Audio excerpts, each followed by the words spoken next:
Excelente terça-feira a todos. Temos boas notícias. G. Dias finalmente foi convocado para a CPMI dos atos do dia 8 de janeiro e, nesse momento, eles já devem ter retornado para a continuação do depoimento do convocado como testemunha, ex-policial rodoviário federal, o Silvinei.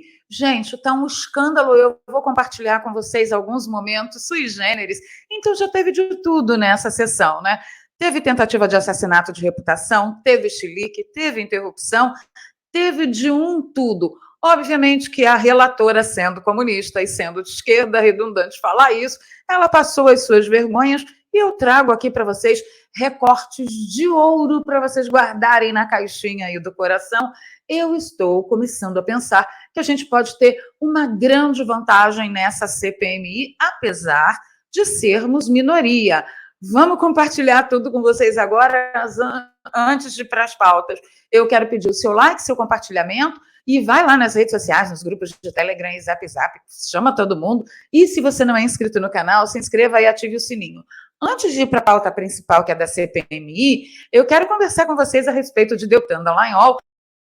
Ontem a gente já fez a errata, ele não saiu do Brasil, eu lamento muito, preferia que ele tivesse saído, mas ele não saiu, foi apenas fazer uma palestra numa universidade, né, através de um colégio cristão, e ele volta dia 24. Mas eu separei um trechinho aqui da declaração dele, olha só. Pessoal, uma parte da esquerda está histérica, está empolvorosa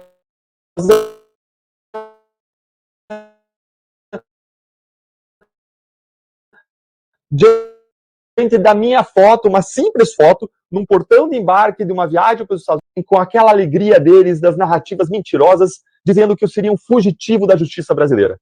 Daquele jeito autoritário, bem deles mesmos, de quem fala com a boca cheia de democracia, mas realiza autoritarismo. Eles marcaram Flávio Dino e ministros do STF em postagens, pedindo para que tomassem meu passaporte.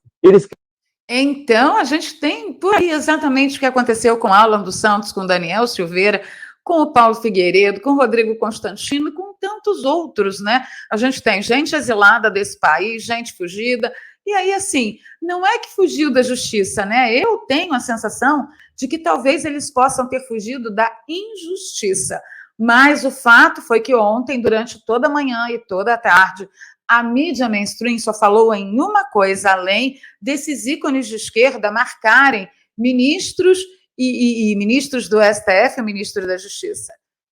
Deltan Dallagnol fugiu do Brasil. Então, já fiz uma errata ontem e aqui estou posicionando vocês novamente. Ele não fugiu do país, tá? Ele foi fazer uma palestra, mas calma, Glaze, ele volta, fica tranquila. Vamos falar das principais convocações que aconteceram hoje, aprovadas, né? A aprovação das convocações que aconteceram hoje na CPMI dos atos do dia 8 de janeiro. O governo tentou blindar a ida do GSI ao tempo todo, né?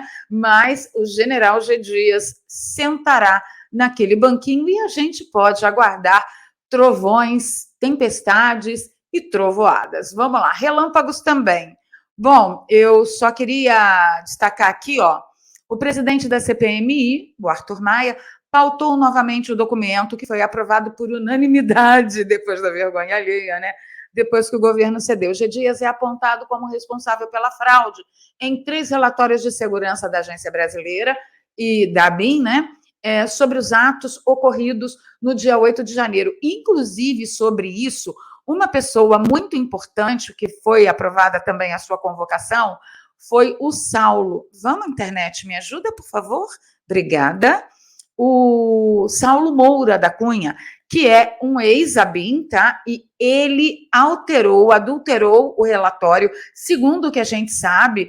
Vocês lembram daquele imbróglio dos 2 relatórios? Que um era para ser o mesmo relatório, um cópia do outro, só que uma cópia estava diferente da outra cópia. Então, chegou-se à conclusão de que o G. Dias, sendo responsável pelo setor, pelo departamento, seria o responsável por ter adulterado o relatório. Mas, na verdade, quem colocou a mão lá para adulterar o relatório foi o Saulo Moura da Cunha, esse que está aparecendo aí na sua tela, e ele alterou, segundo o que consta na mídia, alterou a mando do G. Dias, ou seja, não só o G. Dias inibiu e deixou de passar para frente informações importantíssimas que poderiam ter evitado quebra-quebra nas dependências do patrimônio público, né, dos prédios públicos, como também deu ordem para que um funcionário adulterasse o relatório. Na minha humilde opinião, Saulo deve prestar contas com a Justiça, porque toda vez que uma ordem ilegal é dada, ela deve ser descumprida. Então, ele cumpriu uma ordem ilegal, ele, além de ter cometido um crime acatando a ordem, ele prevaricou ao não denunciar a tentativa de emissão dessa ordem. Então, assim, o cara está todo enrolado. Vamos aguardar como que ele vai se justificar no meio desse imbróglio todo. Eu espero treta, mas muita treta. E aí também eu separei um recorte aqui, feito pelo Verdades Brasileiras. É um perfil magnífico que vem com os recortes mais importantes e mais sui generis e da política brasileira. Deixa eu mostrar para vocês aqui que a Elisiane Gama, ela perdeu a linha, agulha, carretel, o crochê todinho, segundo o Fera, né, que é o Verdades Brasileiras, e até o presidente cortou a fala dela, né? O couro comeu. Foi o momento que a sessão foi suspensa por 5 minutos. Vamos acompanhar. A AGU nunca me chamou no processo. Ele usou documento lá falso e ganhou a ação da União, recebeu 20 mil reais. O que fez a União depois de 17 ou 18 anos? A decisão se foi documento ou não, falso, não é o que consta. Eu quero saber exatamente da sua resposta. O senhor está fazendo uma exposição externa aqui acerca do processo. Eu estou lhe fazendo uma pergunta pontual, senhor Silvinei. É do jeito que a senhora... Então, Silvinei, o senhor tem que responder a pergunta. Não, presidente, eu não vou aceitar. Senadora Elisiane, Você tem que responder o questionamento que eu fiz. Estou respondendo. Senadora Elisiane, a senhora faz uma pergunta ao depoente, ele responde. Se a senhora não se sentir satisfeita com a pergunta, Vossa Excelência pode até repetir a pergunta. Agora, obviamente que a resposta do depoente é dele. E a senhora poderá, ao final, na sua condição de relatora, constar aquilo que a senhora julgar necessário. Agora, vamos estabelecer aqui uma ordem. Fala um, depois fala outro. Eu vou pedir para que o depoente não interrompa a relatora e nem a relatora interrompa o depoente. Para que a gente possa caminhar aqui em bom tempo. Com a palavra, a senadora Elisiane Gama. Presidente, veja, eu estou fazendo uma pergunta e nem estou pedindo que o depoente responda o que eu quero. Eu estou pedindo para ele não enrolar. Eu estou pedindo para ele responder o que eu perguntei.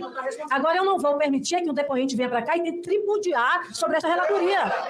Ela não vai permitir. Gente, não era para a relatoria ser imparcial? Não era. Olha, essa moça foi catucar coisas da vida do Silvinei de 1999, sobre inquéritos, processos administrativos, civil, penal, uma confusão. Ela não sabia nem do que ela estava perguntando, e toda vez que ele ia tentar explicar, olha, isso não é penal, é civil. Ai, você não está perguntando, você não está respondendo o que eu estou perguntando. Então, comunista é assim, ou você responde, porque toda pergunta, ela induz, a tentativa de indução de uma resposta que você quer, né? Aí o comunista é assim, se você não responder exatamente o que eu estou tentando induzir você a responder, eu vou quebrar o pau. Olha só o que aconteceu. Os trabalhos estão suspensos pelo prazo de 5 minutos. Que saudade! Pois é. Então, é assim que vai, tá? Tem uma outra parte aqui, foi quando eles pararam, tá? Trabalhos foram suspensos. A relatora Elisiane Gambá, isso, quem chamou a Elisiane de Gambá foi o Daniel Vitor, não tenho nada com isso, tá? Perdeu as estribeiras, postura, educação, mandou um deputado da CPMI calar a boca. Depois, quando são rebatidas, apelam para o vitimismo, machismo, preconceito e misoginia. Que vergonha, como diz o ditado, jamais deu o crachá e o apito ao mesmo tempo para ninguém. Olha aí.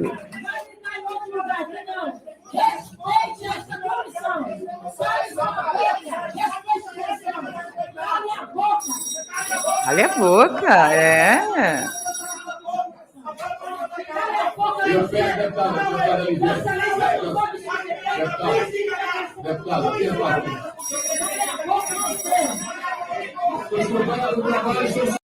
Nós temos tido muitas cenas como essa, né, ultimamente, ali nas dependências do Congresso, e você pode se perguntar, nossa, justamente depois que a direita entrou, virou uma baixaria, porque antes tinha uma certa baixaria, mas não era com tanta frequência.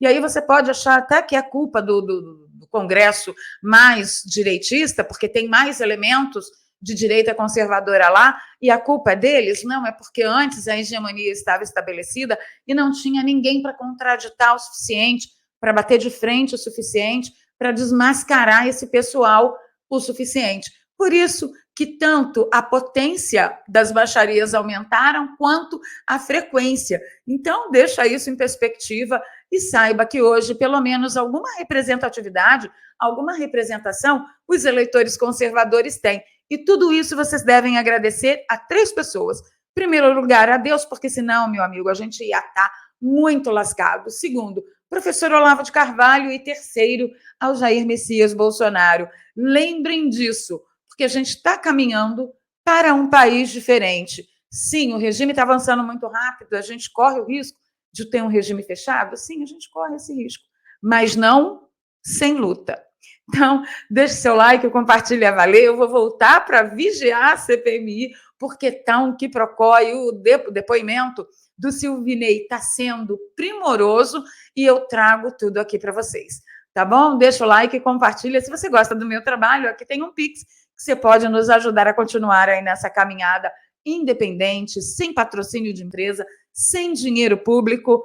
Quem banca a gente são vocês. Então, aqui tem um Pix, na descrição tem 2 contas bancárias e tem também uma conta no PayPal, caso você esteja fora do Brasil e tenha interesse em nos apoiar. Eu volto, não esquece o comentário, que eu já estou aí para debater com vocês a situação desse nosso país.